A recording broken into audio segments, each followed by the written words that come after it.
Hey there, cyber tankers. Gamer Dom here with another look at one of the premium tanks on World of Tanks.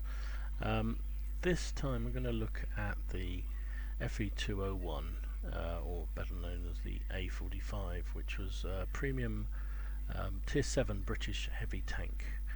It went on sale about earlier this year sometime, but only for a limited period, and it hasn't reappeared. I think everyone expected it to go into the tech tree or into the shop permanently, and maybe it will, but it hasn't done so far, although I think it's on the Advent offer today, on the EU server anyway. I think it was already on the North American server some time ago. So it's a fun little tank actually. I mean, first of all, it's pretty. I know you shouldn't get excited about tanks, you might end up in all kinds of trouble, but you know, this is a pretty looking tank. Maybe it's just me, but I like the look of it. I think it's a good looking tank. Taking a look at some of the stats, it's got a very respectable 1500 hit points. Its gun, what can I say about its gun? It's a typical British heavy tank gun. Tends to have fires very, very quickly. So its rate of fire is 13.9 rounds a minute on this crew. Penetration only 171 with AP shell, which is a little on the low side, particularly when you take into account this tank is likely to see, well, is able to see anything up to tier 9s. There's obviously no specialist matchmaking anymore, so most of these premium tanks can see anything up to 2 tiers above them, which means when you get into tier 9 with this gun is a little underwhelming, although its rate of fire makes up for that to some degree. And typical of all British tanks, its damage is very, very low, so 150 alpha is not great, but because of the rate of fire, its DPM potential is actually pretty good. Firing APCR has a slightly improved, well, quite considerably improved penetration, 239. Still the 150 damage. So you know, on this one I carry 19 rounds of APCR because if you get into a tier 9 and you find yourself in that situation where you just can't pen anything, you know, loading up is an option. And you know, I know people groan and moan about premium and gold firing and everything else, but it's a part of the game, right? So get over yourselves. It's part of the game. What I disagree entirely is these people who go around spamming gold the entire game. You know who you are. Fortunately, it's often those guys with the better stats who seem to just spam gold the whole time. But anyway, enough of that. I tend to use it as and when I need to. So if it's a situation where my tank just can't deal with the opposition, even firing at weak spots, I'll swap over. Or if it's towards the end of the game and you really got to count at every shot, again, load APCR.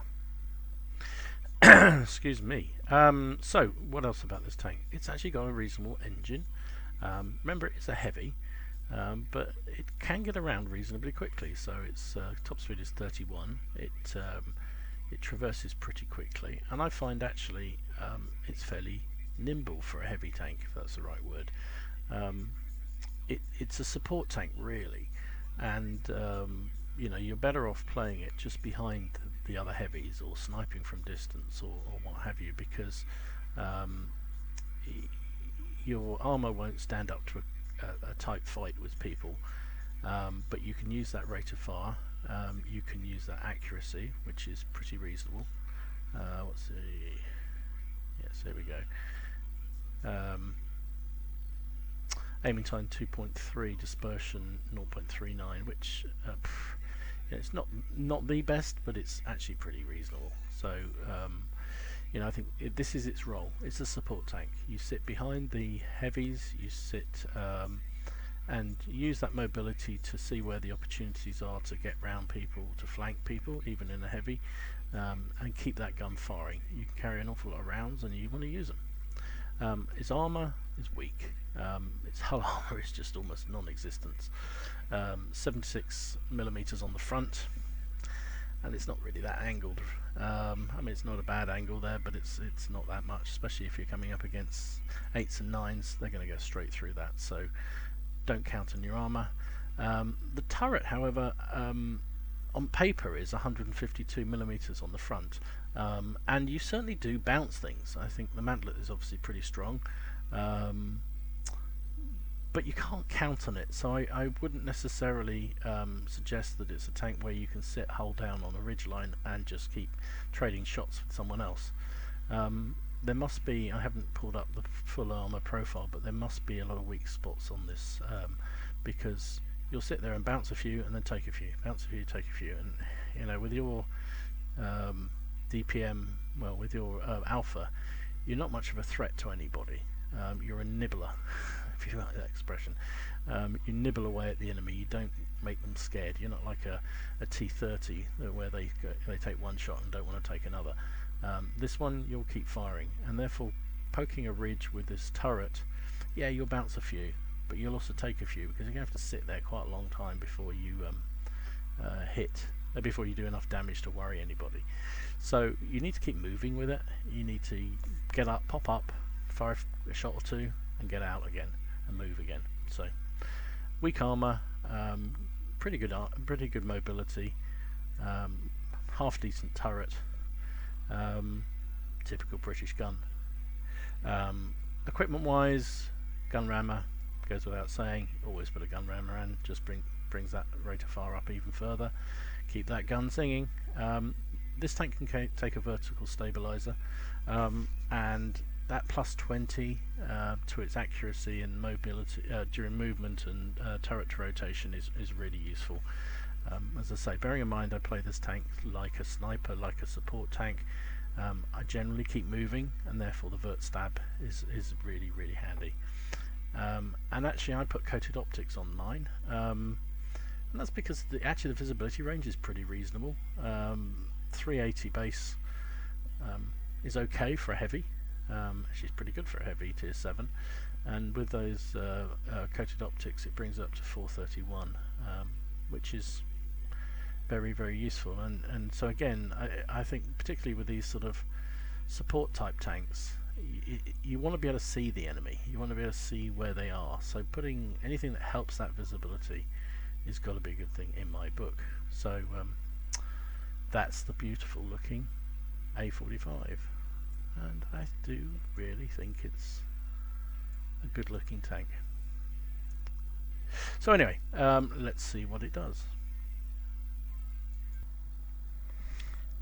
Okay, so Fisherman's Bay, a tier 8 game. What have we got? Panther 2 player on their side looks useful.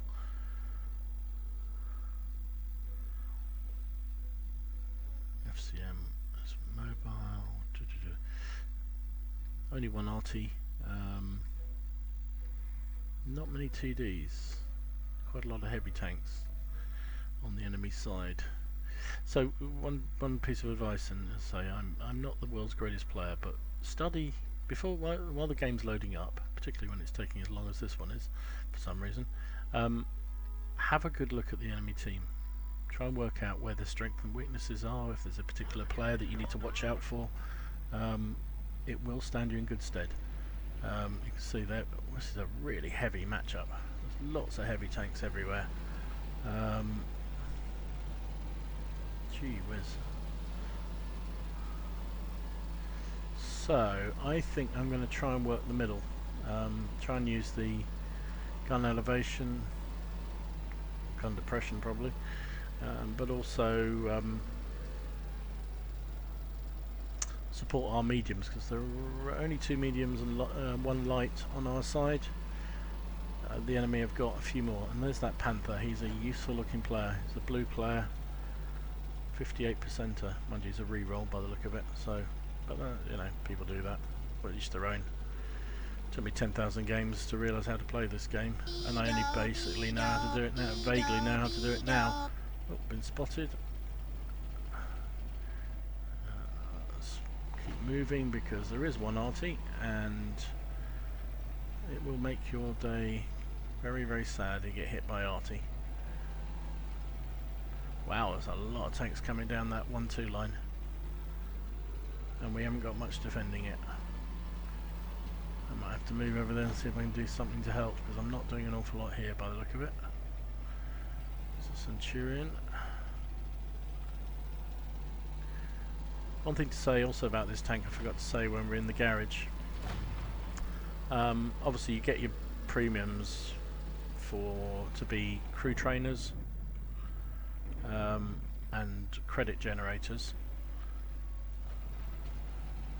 But one of the challenges with this tank, which seems to happen on a few, and I don't know why Wargaming do it, is that it comes with 5 crew. Well, it needs 5 crew. It can come with 5 crew. It needs 5 crew, and most of the British heavies, like the Carnarvon and so forth, only have 4. Ah, I missed him. And that's really frustrating, because it means you have to keep an extra crew member just to man this premium. So in this tank I'm using my Carnarvon crew, and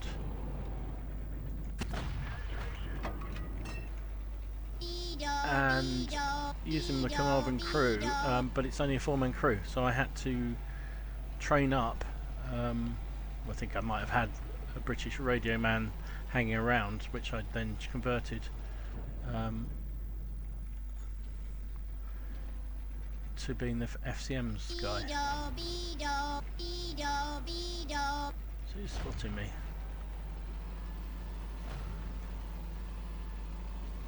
Really like to get rid of that. Took a hit, so chances are people who take hits tend to pull back. I wasn't in position, damn it. It's better. One more and he's gone. Oh, he's firing APCR. Now what's the point of firing APCR? Good grief. Oh, what was that took? Let's pull back, try and use this slope. It's a rather nice slope along here. Let's see if we can get round and support our guys in the base. Oh, actually they're doing alright over there. There's a couple of light tanks going to rush this Oni, and if I can get over I can support him, but I don't think I'm going to get there in time, unfortunately. Said it's quite nimble for a heavy. The keyword's for a heavy. It is still a heavy, and that means that you can't shoot around.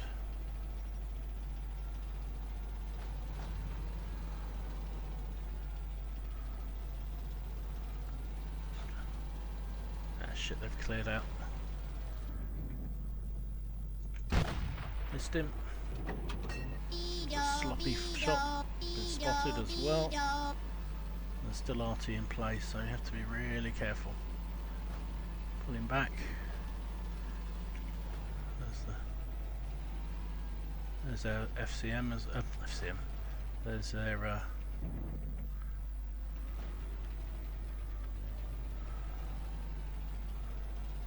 we have got RT support, because RT will be feeling nervous at this point that they're going to get flanked, so he will be paying attention over this side of the map, my guess. Where's the 34? There he is. Shit.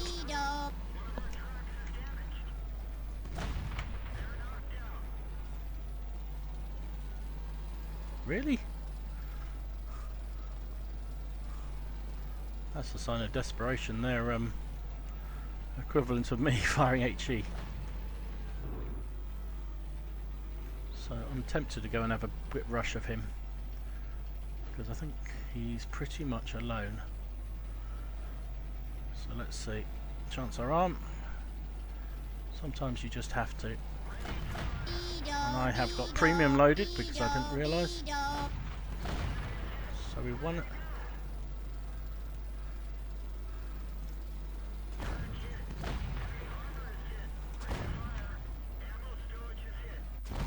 Ah! FV201 got me. He took out my ammo rack, which was frustrating. But we did okay. 1,000 damage. Only one kill. Oh, I got a kill. That was good. And we helped the team. And as I say, I think this tank has to be played as a support tank. It's not going to win any sort of straight up fights. You saw there, even with something like a T34-2, it can out DPM. Well, it can out hit you, out alpha you. You can only peck away at your enemy. It's a pecker. It's not a scary tank, and you know, so you need to get in a situation where you can use that gun just to nibble away at the enemy. And generally, I find that when I have most success with it, it's when the enemy aren't aware you're there, or they're too busy with someone else, and they're thinking, well, 130, 120 health, I can take that. I'm more worried about the big ass gun that's going to take 300 off me. So you can keep pecking away, and what's this OHO doing? I seem to be one of moving. Anyway, you can peck away, and before you know it, you've done 1,000 odd damage, racked up a nice bit of credit, and it's from at the end of the day, it's a premium. Premiums, most of them are not as good as a standard tank. They all have their limitations, because Wargaming like to pretend that this isn't a pay-to-win game, and so they try and make sure the premiums are slightly worse than the standard tanks, but in some cases they're more worser. Anyway, let's have a look at this one. The after game stats. So yeah, what can you say about that? Mid rank in terms of experience, 690, 1,000 damage, 1 kill, not particularly spectacular. 10 shots fired, 8 hits, and I generally find that this gun is accurate.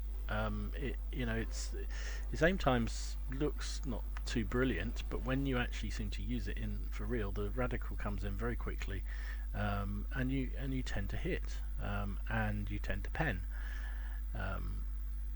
but of course the damage isn't that high. So I took 9 hits, all of which penetrated, and again this comes down to the fact you can't rely on your armor. You need to keep moving. Put vert stab on it, and just try and move around. Don't stay still for too long. Try and hit what you can and move on. But it's a premium, so extra credits there, extra experience. Sorry, 207 extra premium, and 1,000 plus experience, which goes on to this Carnarvon crew that I'm training up. It's not to be sneezed at. It was, yeah.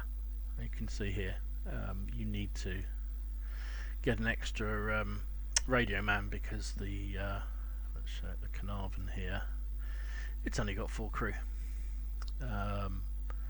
which is really annoying when this is a training tank. And I think even for the next one along the line, whoops, come on, click.